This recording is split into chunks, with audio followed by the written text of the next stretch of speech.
The election season can be a stressful time for many, from disappointment if the candidate you supported lost to talking with your children about important issues. It can all be very draining. This afternoon, Dr. Brenda Lloyd-Jones from the University of Oklahoma is here with her expert advice. Dr. Brenda, it's great to see you. Thank you, Jonathan. Good to see you, too. Yeah, so this week we have two viewer questions concerning this past election, and the first one comes from Curtis. Curtis says, I feel defeated after the candidate I voted for lost in the election. My emotional reaction is surprising to me. How should I deal with my feelings of sadness and anger? Well, you know, Jonathan, there's a phenomenon called, wait for it, after election grief. That is what Curtis is really experiencing. Remember, grief is an emotional reaction to loss, even political loss.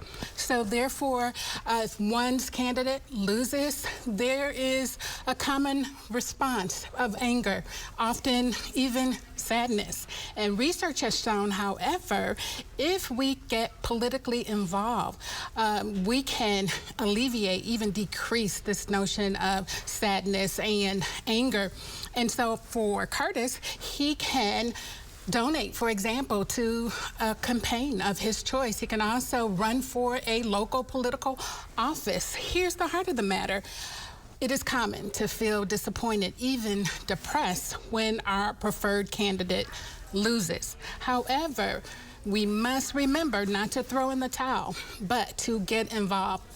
Participation really gives us this feeling of efficacy and power. You know, I feel the same way when my sports teams lose. So, you know, it's probably common. Yeah. A little different, but. Well, our next question today comes from Kelly. And Kelly says, my daughter is in second grade and has already shown an interest in politics. She's asking a lot of questions. Is it too soon to discuss politics with her? Well, Jonathan, the short answer is no. It is not too soon to discuss politics with her. In fact, the objective is to answer her daughter's questions in ways that she understands.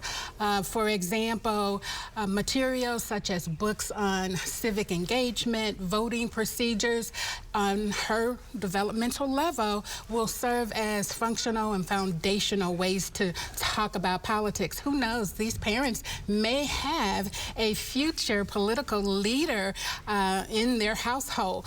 You know, what is important, however, is that we pay close attention to children's interests, no matter in what area it may be. It is also important that we foster growth and development so that they can thrive and flourish. I love it. Maybe a future president there. Oh, I would love that. Yeah, me too. Keep in touch. Yep. Well, if you have a question that you would like for us to consider for next week, send us an email to therapythursday@griffin.news.